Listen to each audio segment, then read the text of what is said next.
you're gonna look great. But if you wanna stay in shape, well, you better hit the GymWits. That's right, man. Tell 'em. Welcome to the GymWits podcast. I'm Ryan George.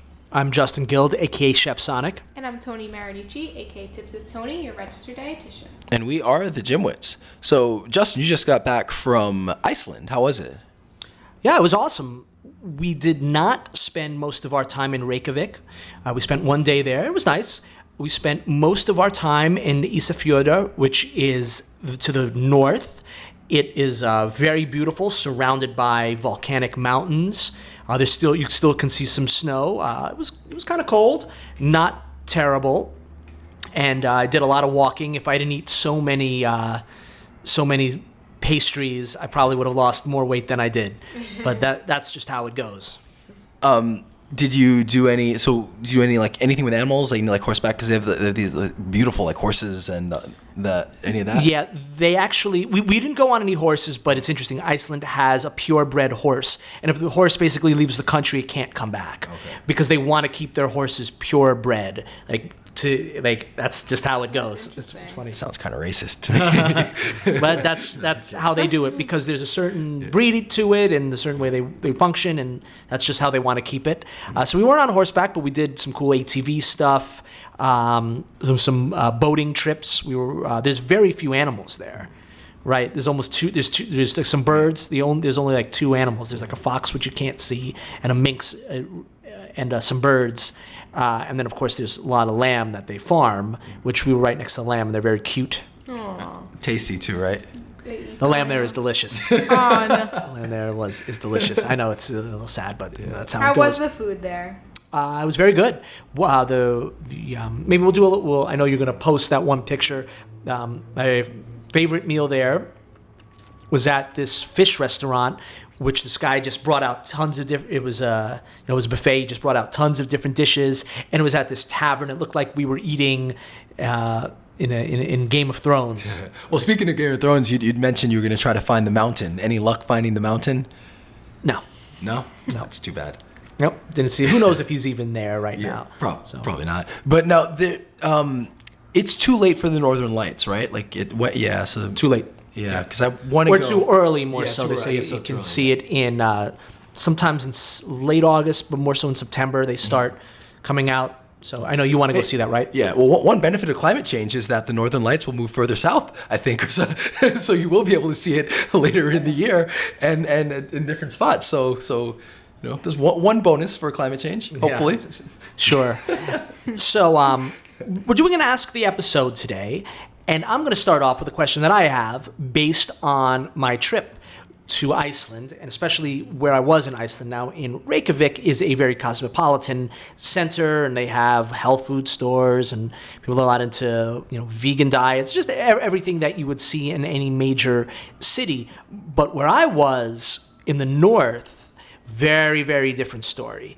They had very little produce, and what is there has been imported. A lot of produce from China. No offense to anyone in China, but that means the produce has traveled a long distance before getting there, and the produce is very expensive, like very, very expensive. Even the frozen vegetables and fruits are expensive as well.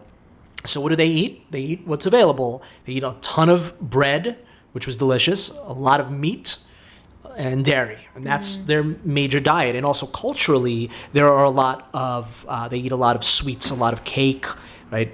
A lot of pastries and things like that.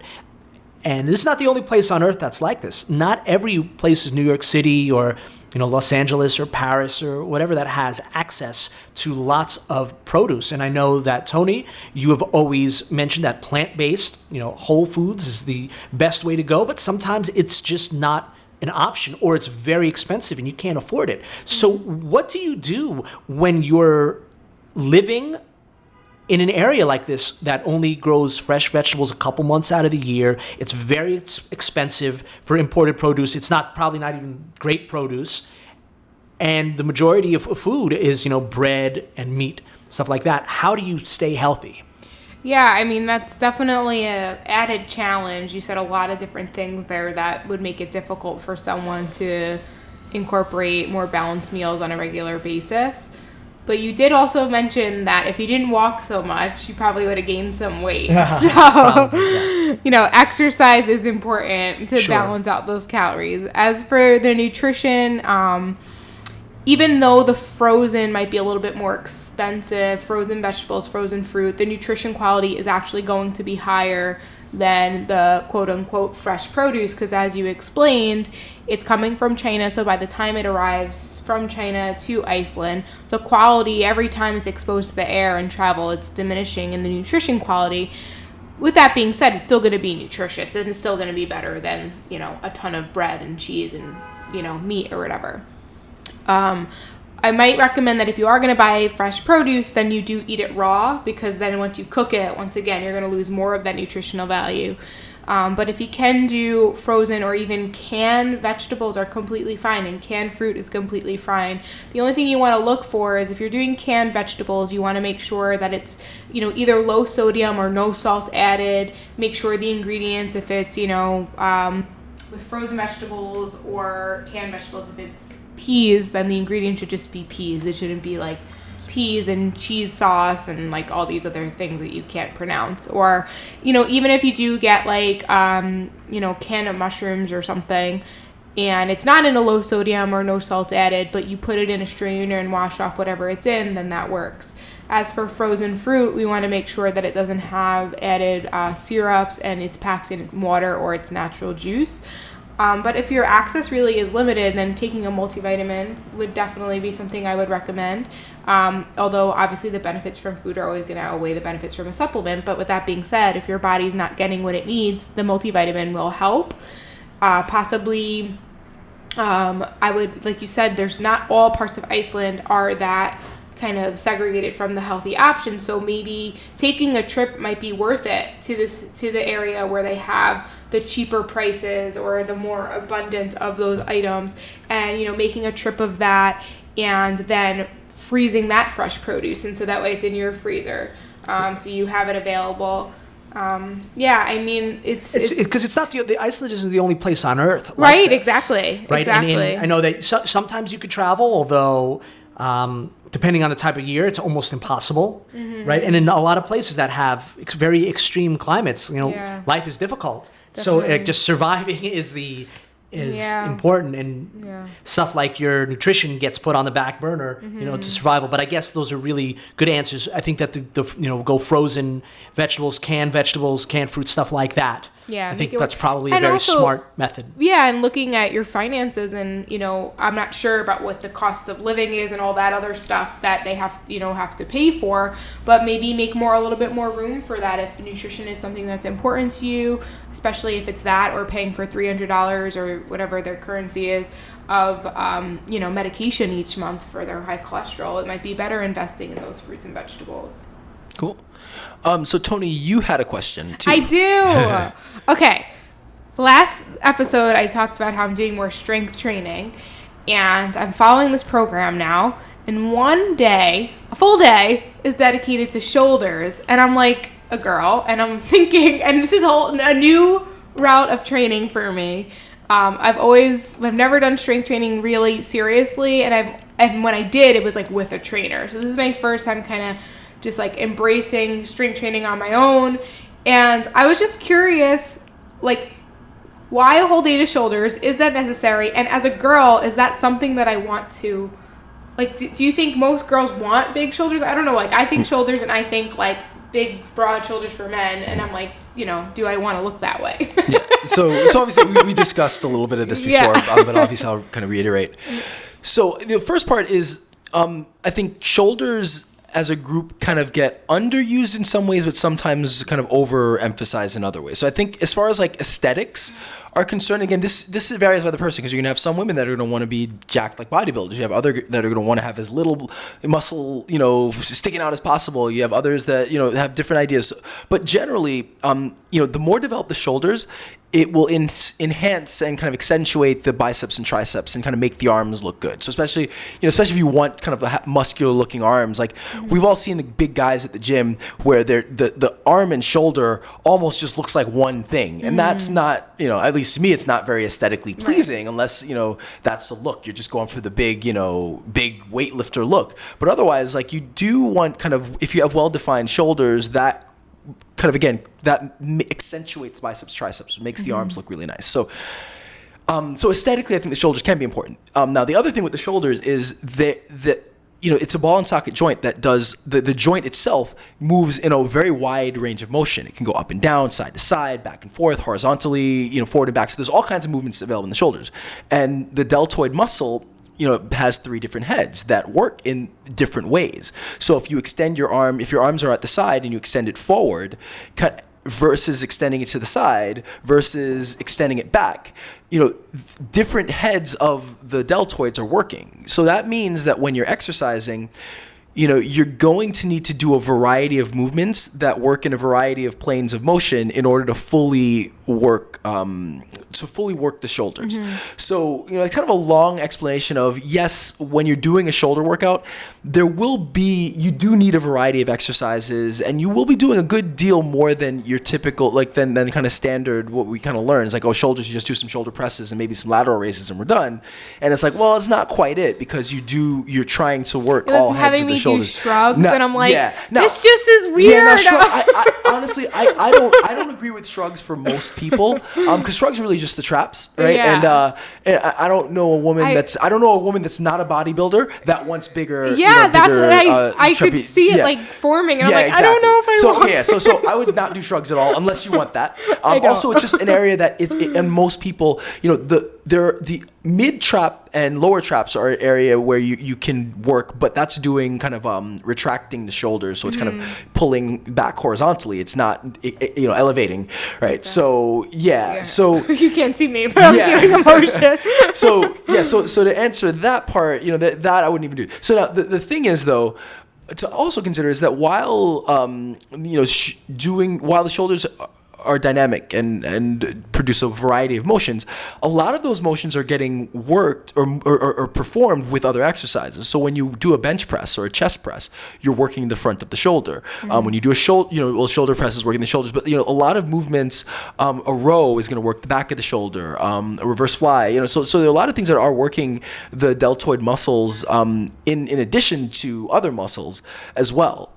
So the shoulders are used a lot in general. So depending on the person and their program, a full workout of shoulders is probably too much, but you can mix shoulders. Like I like to mix shoulders with legs, and that, or shoulders and core or something. I did and where shoulders you're doing and abs today, say, but I might do it with legs. For shoulders, like 5 or 6 exercises is enough. You get a couple things that work each head, and that's enough. And then you're going to get your shoulders worked a lot throughout the week. So I would probably combine it with something else, but there's no reason why you should spend an hour in the gym just working shoulders, unless you really want to build your shoulders, or there's some kind of weakness, or some other specific reason for it. But also, overworking the shoulders can also lead to issues with the rotator cuff muscles.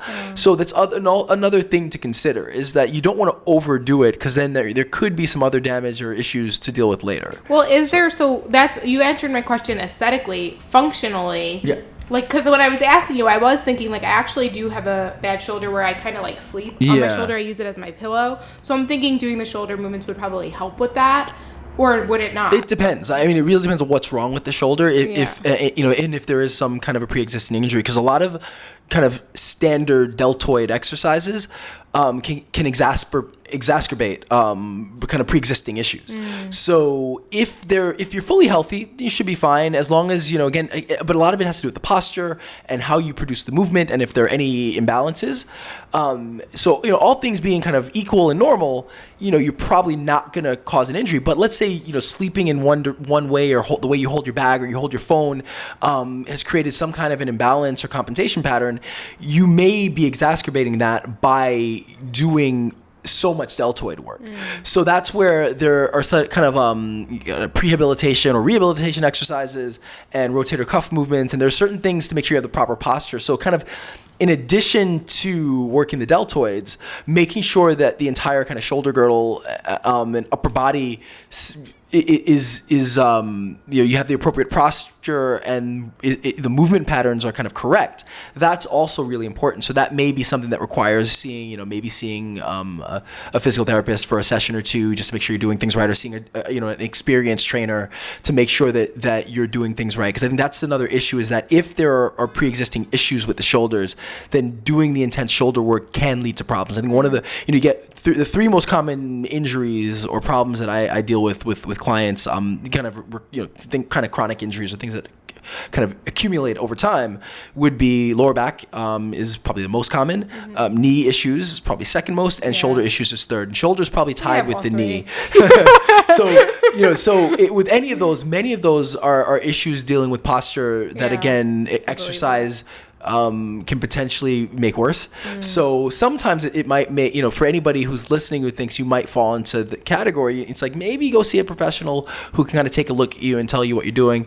Yeah, if you want to send the GymWits an email with your form, I'm happy to take a look too. But that's it. Otherwise, you need somebody to kind of take a look at it and say, all right, I see X, Y, and Z is wrong, and that's it. So thank you.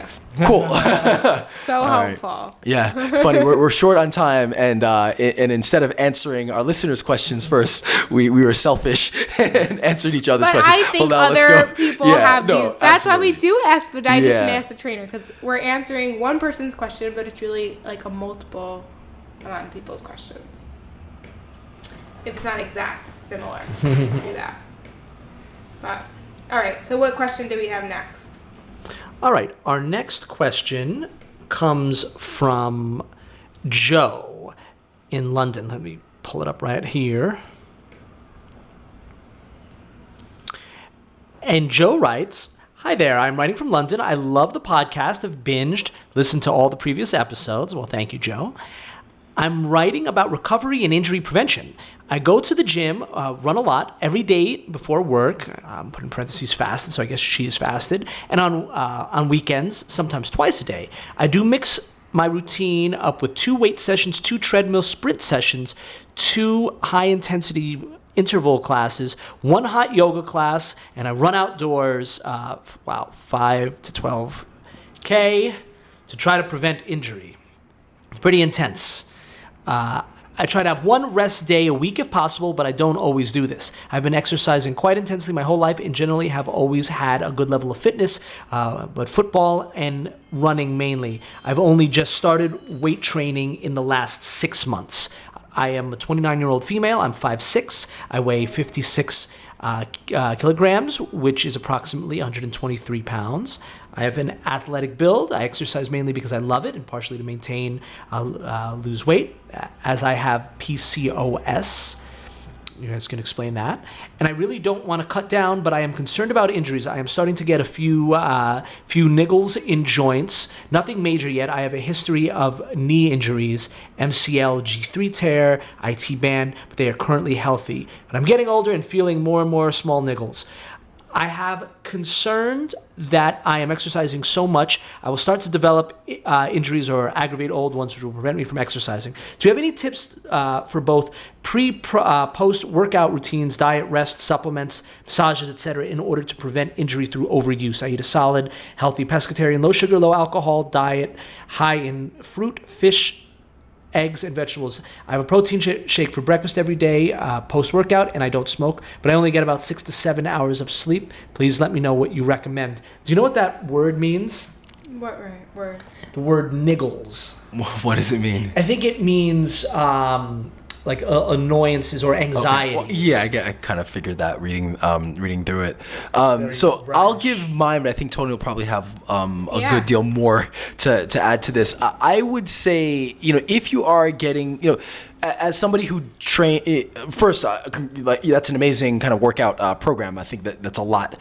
And as somebody who, when I have in the past trained for fights, I think you do tend to get a lot of those nagging, annoying little injuries. It kind of comes with the territory of kind of high level training and intense training. So my approach is always, if you have a specific athletic endeavor, then you work through those injuries, but that comes with the territory. But if you don't have an athletic endeavor, I think recovery is hugely important. So you might need to take 2 days off, and you may notice an increase in your performance by taking that extra day or two off a week. Another couple things to note is, basically, unfortunately, I'm telling you from experience, once you start hitting your early 30s, things start to go a little bit downhill as far as your athleticism can be the same well into your late 30s, but the body doesn't cooperate as well. So recovery becomes a huge deal. So taking the extra rest day becomes an important thing. Doing things like a proper warm-up. Like if you have your HIIT session, don't just go in and immediately go into HIIT. You're going to benefit from a 10-minute warm-up. You're going to benefit from stretching after you work out. You're going to benefit from even doing a day where you're just focused on really like movement patterns and just proper movement. So, things to look up would be, looking up kind of proper movement patterns, looking up dynamic stretching, and kind of incorporating some of those things into your routine. I think you have yoga in, and even I would say with yoga, do something that's maybe a little bit more gentle and something that is more restorative. I think all of those, as you age, your athleticism, again, you can maintain it, but the recovery and all the outside stuff becomes hugely important. And then and obviously nutrition is a big deal. So I'll let Tony kind of talk about the nutrition and all that other stuff. Yeah. Just before that, Justin, PCOS is polycystic ovarian syndrome, he was asking. So it's good that she already follows like a low sugar diet, and she does high intensity training, because if she didn't, to be honest, right now she's at a very healthy weight, but she almost has to be training like this for her to keep that weight. Otherwise, chances are the weight would come back up. Before I get to nutrition though, I think like a really key thing is the 6 to 7 hours of sleep. If she could increase that to 7 to 8 hours per night, she'll find that her muscles will definitely recover faster. And on those off days, doing more, like, I think it might be hard, I think mentally, if you're used to exercising so much, like most days of the week, having a complete off day, although I completely agree with Ryan, it's completely necessary and I think you should do it.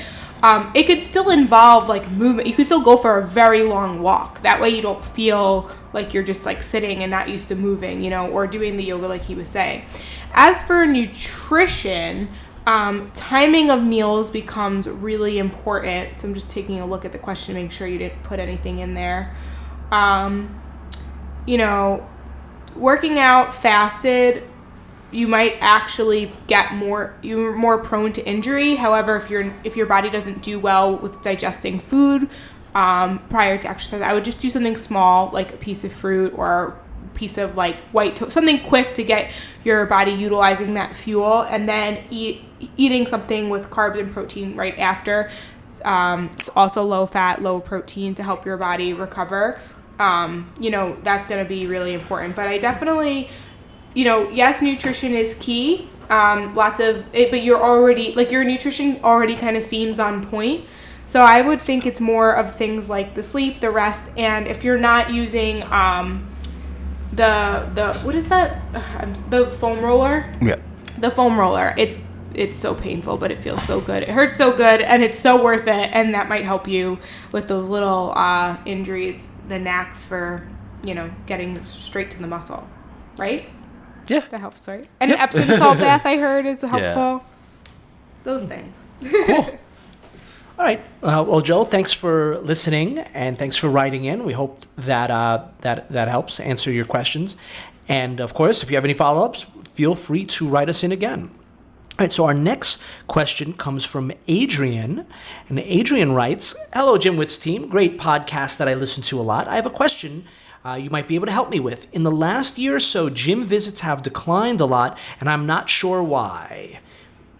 Previously, I was quite enthusiastic about going to the gym because I was motivated to have a healthy body, and every visit to the gym was positive because a personal trainer at the gym always used to give me great workout plans every 8 weeks or so. Now that the gym has closed down and I'm finding it hard to settle in a gym because of my work where I travel a lot.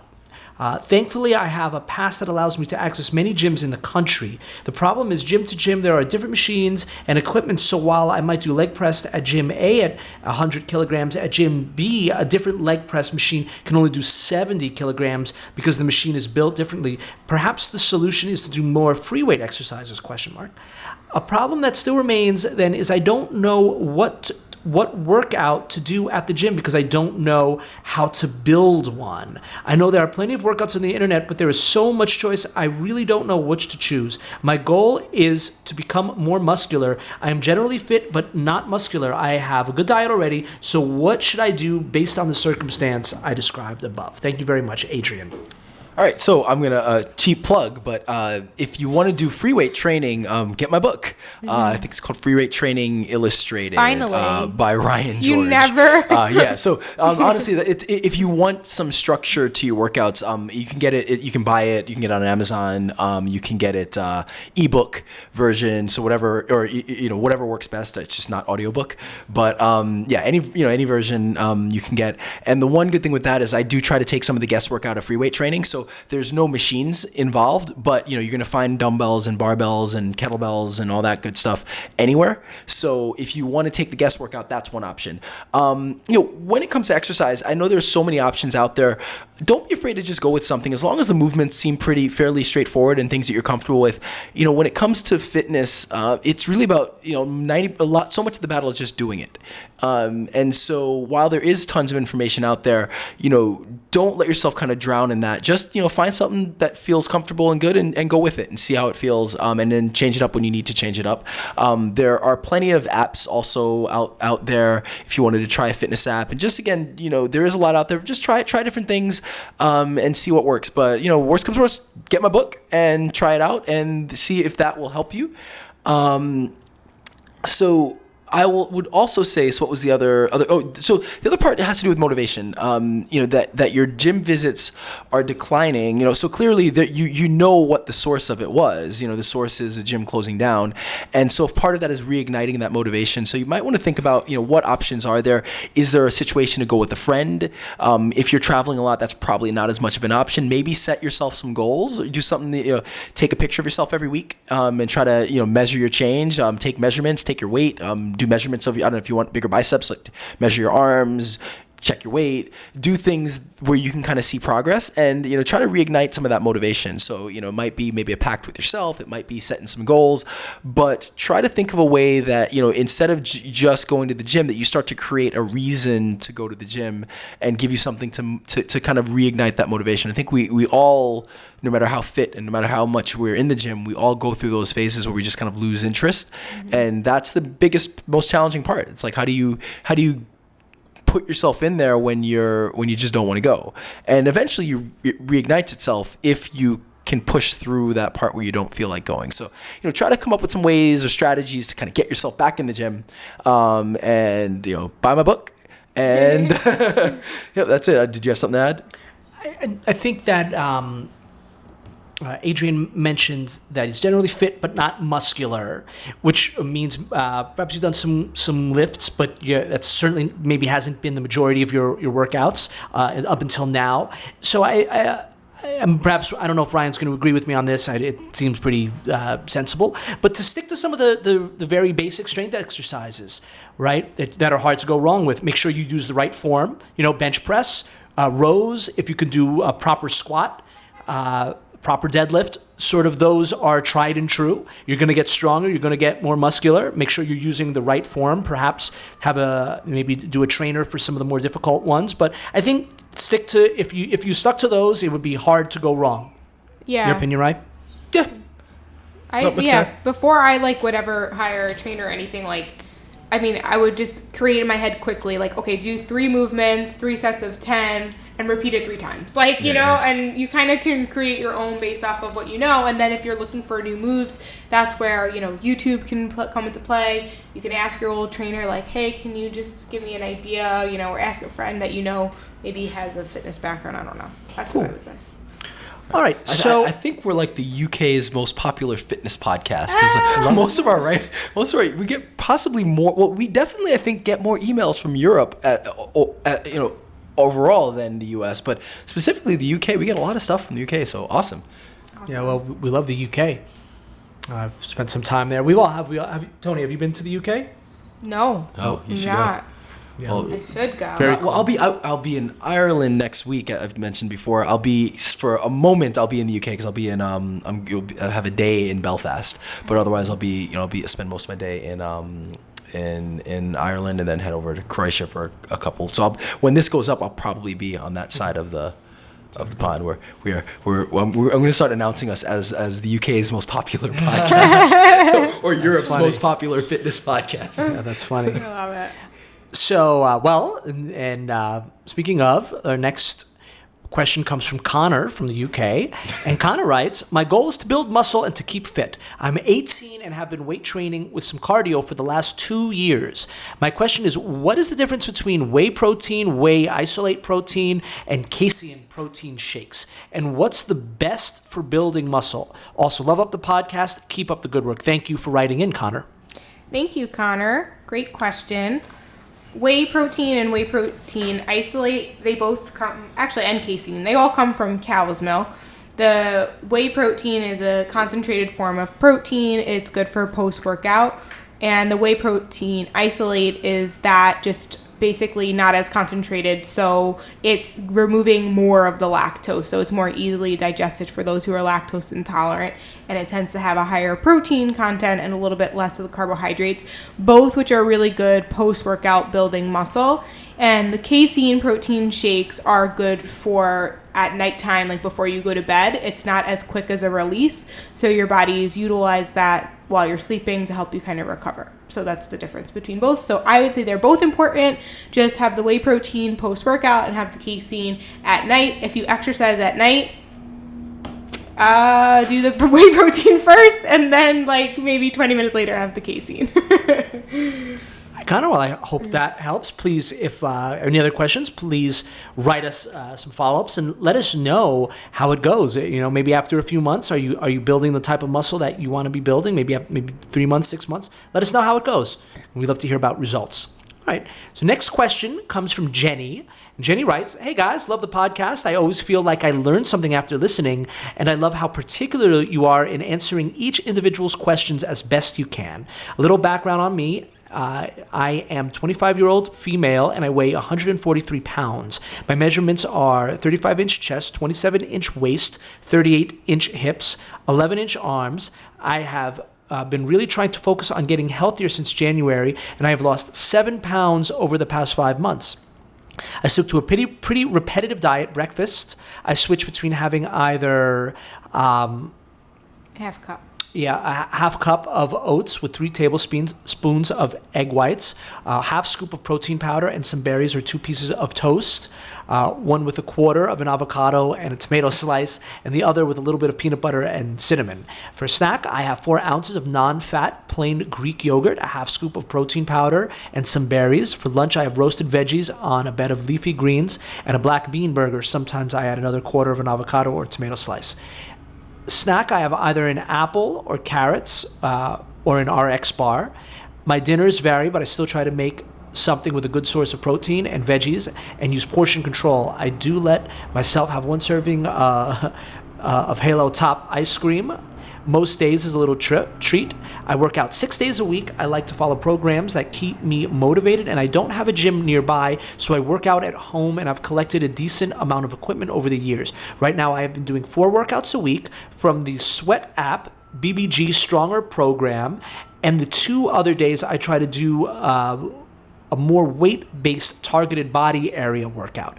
I also walk for 1/2 hour for my lunch break every day when it's nice out. I live in Ohio, so you never know what the weather will be each day. Sorry for the long email, but I know you like getting as much info as possible. My question is, what am I doing wrong? I have lost some weight, but I am still not where I want to be, and it seems like I'm not seeing the muscle growth I want. I try always to use weights that cause me to struggle in the last 2 to 3 reps, and I do let myself have a cheat meal once a week for date night with my husband, but I still try to choose as healthy of an option as I can.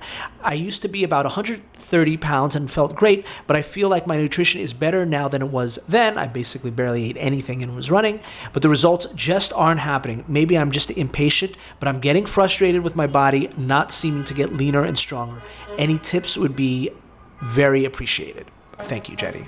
Well, thanks for writing in, Jenny, and thanks for giving us as much information as you can. All that stuff is really helpful. Who wants to tackle this one first? I got it. It's a lot of nutrition stuff. So, well, first off, thank you for the detail. It definitely helps, makes my job easier.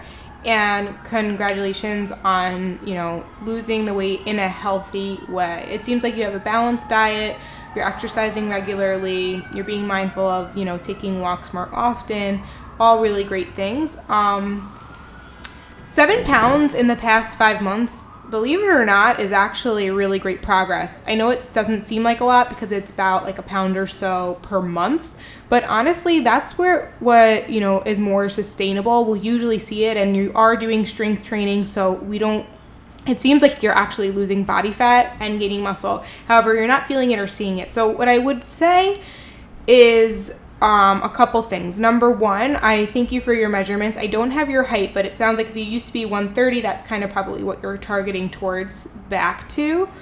I would say if you have an opportunity to check your body fat percentage and use that as a track of measurement, or keep tracking your measurements with your with the tape measure and seeing if there's any progress there. Taking photos of yourself, that could be very helpful.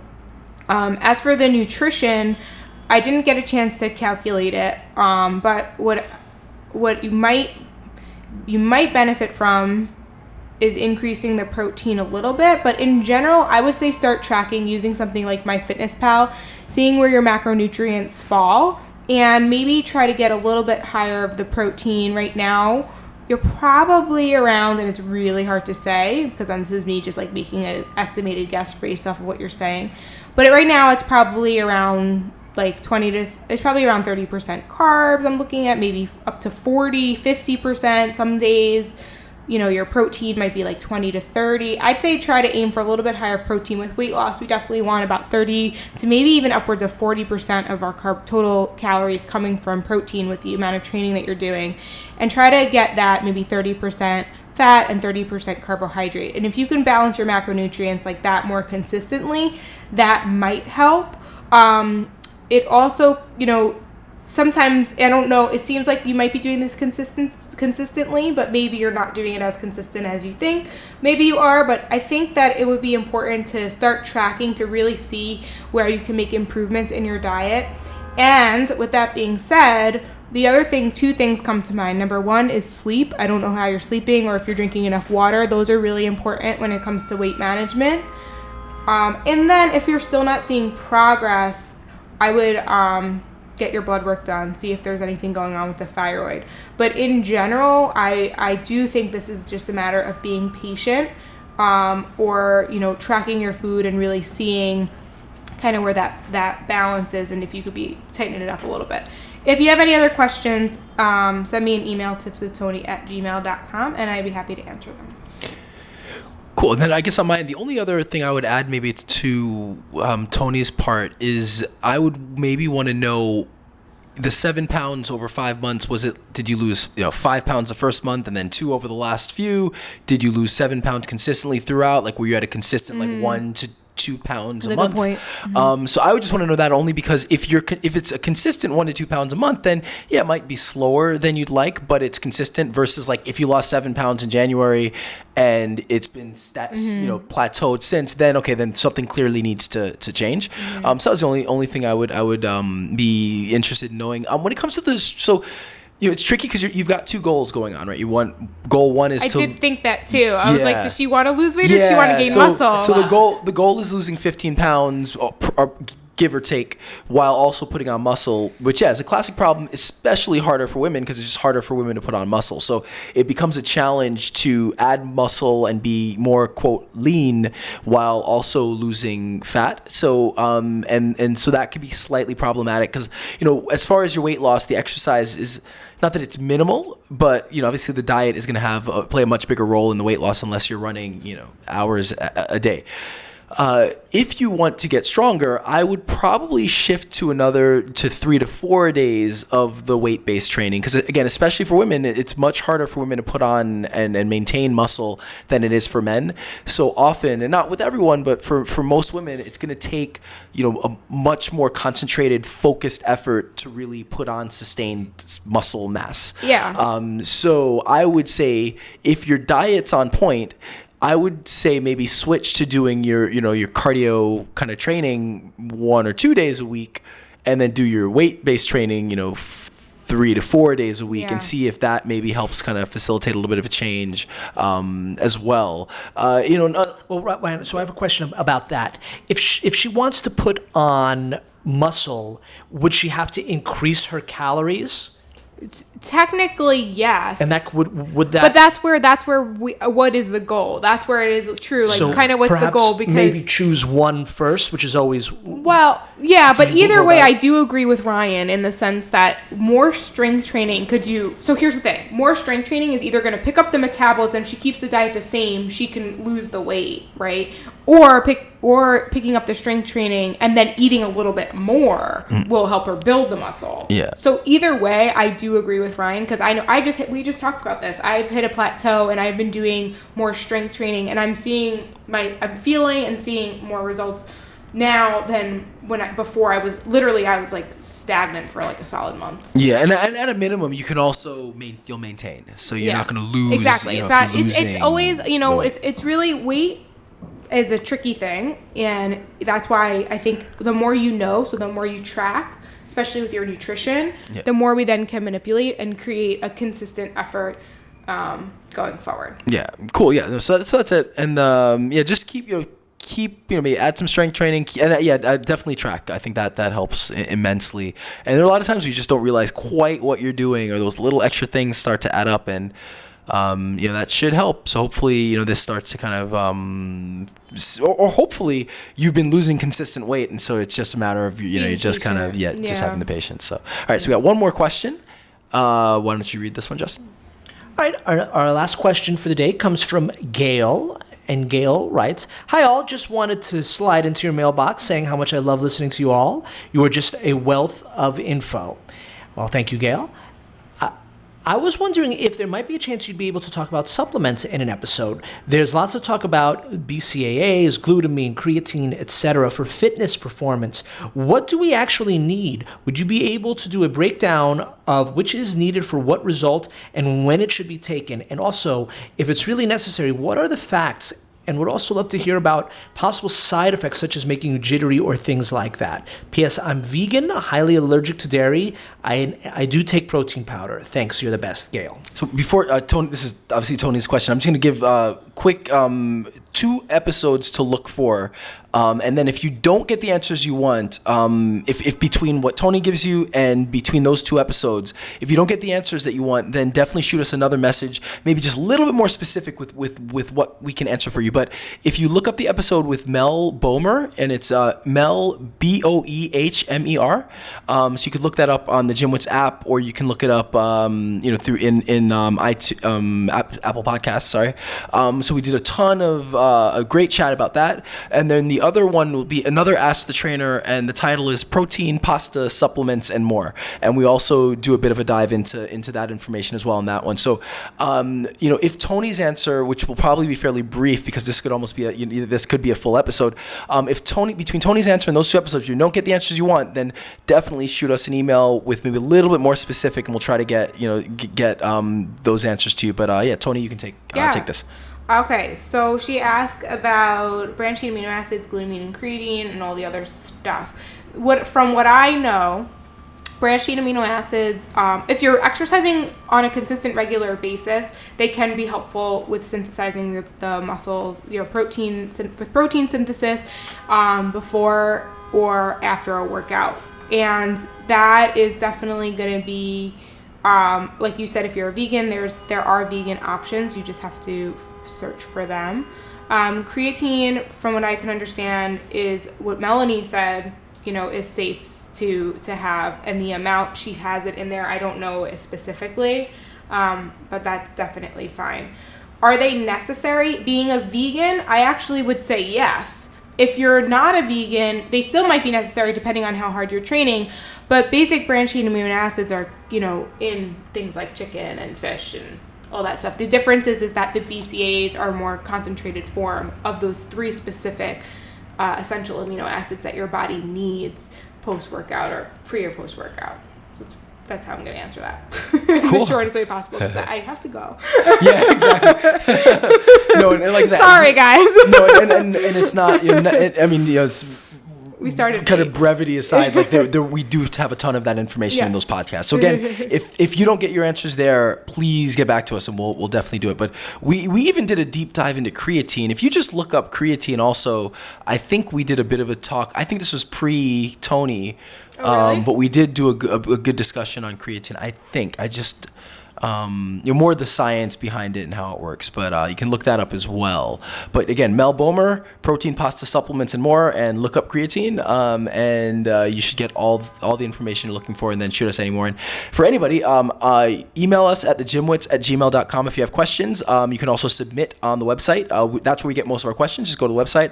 On the right-hand side, I believe there is an Ask the Trainer submission form. You just submit it. Simple, we get it, and then we answer your questions. And we love this, and the more questions we get, the more of these episodes we have. So keep the questions coming, and we'll keep trying to answer.